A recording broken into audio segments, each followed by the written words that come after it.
You know, that video right there, I think proves trail cams don't tell you everything. You know, you get that nighttime picture of that deer. I'm kind of like, he's good, but he's not like phenomenal. And I see the daytime and I kind of realize he's much wider than I think. And I got a thing for wide bucks.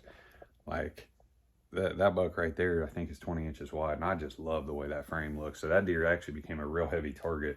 I had some other pictures, so I knew that deer was wider than, especially that first dark trail cam. But I do think trail cams, you got to be careful. I've heard from Justin Hollinsworth that sometimes he believes the nighttime photos make them look bigger, and sometimes they make them look smaller depending on the model. So I think you got to maybe know your camera, but I think in general, until I get daylight pics, like I really can't tell. And don't even get me started on velvet bucks shrinking more than people think. I think that's a very easy thing to do.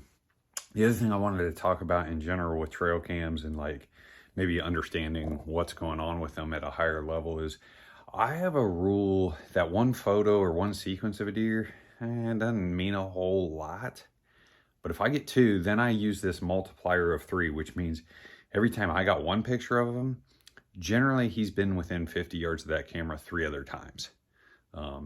Let's just say in a given week.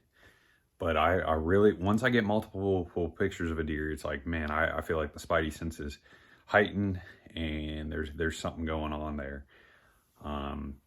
Obviously, in today's world, this day is much more easy to attain with the cell cams. But I think using that multiplier of 3 is something like one of the biggest learning lessons as a whitetail hunter, and like a conviction to get in there, and he's there way more often than we think.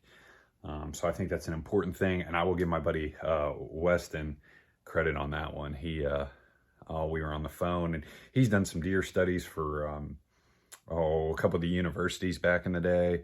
I think he's got a biology background. Dude's pretty dialed. But when he told me that, I said, dude, that's brilliant. So the multiplier of 3, especially when they get there, like you've got 2 or 3 sequences of them or multiples. So a lot of times, you know, you get the one and done, and maybe it's just a random rut buck, but I do think there's something to that multiple of 3. Guys, good luck in the woods.